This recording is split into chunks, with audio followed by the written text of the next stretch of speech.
Hello, I'm Ms. Bradley. I am your student's teacher for IB Application and Interpretation. I'm going to go ahead and share my screen so I could show you like where to find all the stuff on my website.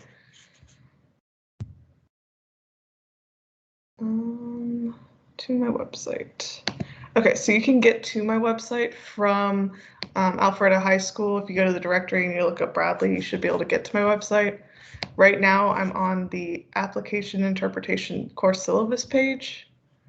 You can find the common syllabus here, which Dr. Kirsty should have gone over with you guys.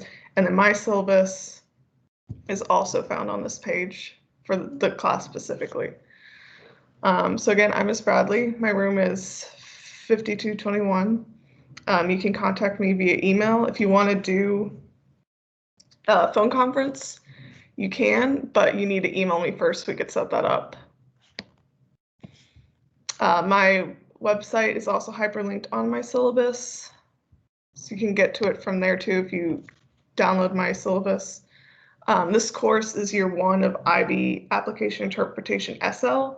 We're going to be covering topics like algebra, functions, statistics, geometry, trig, and calculus. We've already gone over algebra and we're moving on to statistics now. Since it is an IB class, there's going to be an exam in spring semester and they're going to have to complete an internal assessment.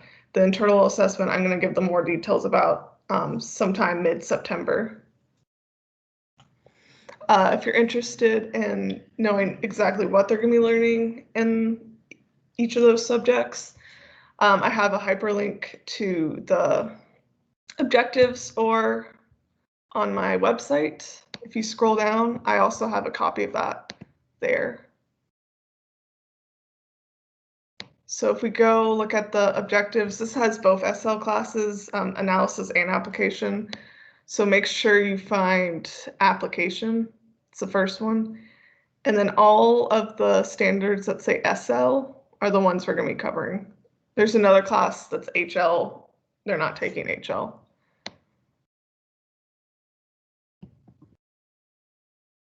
Okay. Let's go back to the syllabus.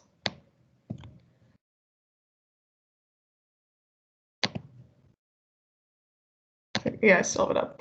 Okay, so for URL, how the grading works, it's 80% summative and 20% final exam. So summative grades include your tests and quizzes. We do have a little bit different weight system. Our quizzes are worth a weight of 1 and our tests are worth a weight of 2. So tests are worth twice as much in this category than quizzes are. Materials, I already kind of talked to them about the materials they need, but they need a laptop or another device for URLs so they can access the course. They need some kind of notebook where they can take notes. They need paper, pencil, so they can take the notes and work out the problems. They absolutely have to have a graphing calculator. On the exam and on my assessments, I'm going under the assumption that they have a graphing calculator. They will be tested on whether they can use technology. I suggest a TI-84 because that's what I'm familiar with and I can definitely help them. If they have questions, other calculators, I would have to look it up and try to work with them to figure out how to use it. Because we are going to talk about functions and calculus, I recommend graphing paper because it'll help you when we're talking about those subjects. And then I have a copy of the IB equation booklet on my not my website, on OneNote. I highly recommend they have a copy of that because that's what they'll have available to them on the IB exam. So I want them to be familiar with which equations they don't need to memorize and which ones they need to.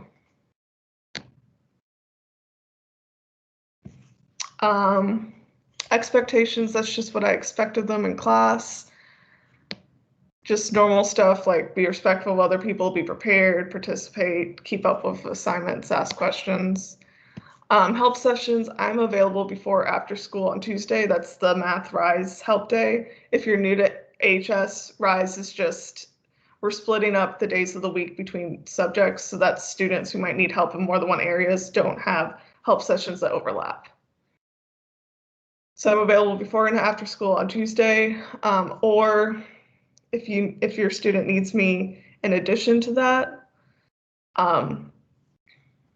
they can email me and schedule an appointment, but they have to email me to let me know. Okay, and then everything else is covered in the common syllabus.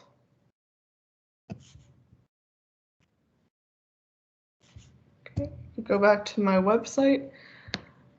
If you go back to application interpretation, you can click on calendar. I post a calendar for each unit. So if you see here, I already have unit 1 up. We already talked about number and algebra.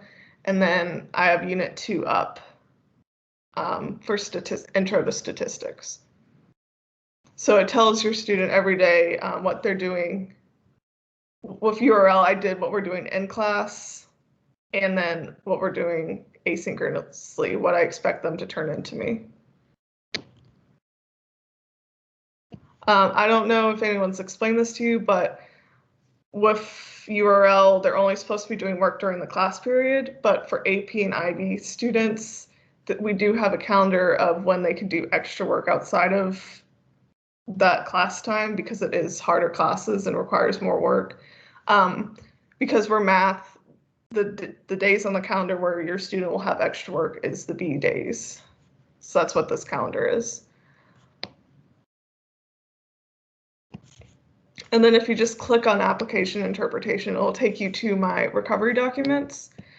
So if your student ever does poorly on a quiz or a test, this is where they'll go, or they can go on Teams to fill out the recovery form so that they can get points back for the quiz or test. Quiz recovery, we changed a little bit. I did explain how we changed it, but I want to say it to you just in case your student's still confused. They need to tell me they want to do quiz recovery, and then we're going to average the test and quiz grade together, just so there's a little bit off of their plate and our plate. If their test grade is lower, then we'll have to have a conversation about, okay, how can we boost your quiz grade and your test grade? Some skills that will be helpful for your students. I think the biggest thing that'll be helpful is ask questions. Anytime they're confused, they need to ask a question. Also, sometimes I give optional work. I highly recommend that they do the optional work because it will help them in the long run with understanding how these topics work, how to apply them to different situations, and just general practice with the math itself. Advice for you that I have is I would check Infinite Campus maybe weekly. I do post their formative grades weekly, so you can see that they're staying on top of their work, and you can also see how they're doing quiz and test wise. If they're not turning in their work, I highly recommend you encourage them to turn in their work because it's a very important part about getting that extra practice that they really need. Okay, if you have any questions on my website, I'm going to post a form that you guys can go ahead and fill out with any questions or concerns that you might have. I look forward to the school year and getting to teach your students. Have a great day, guys.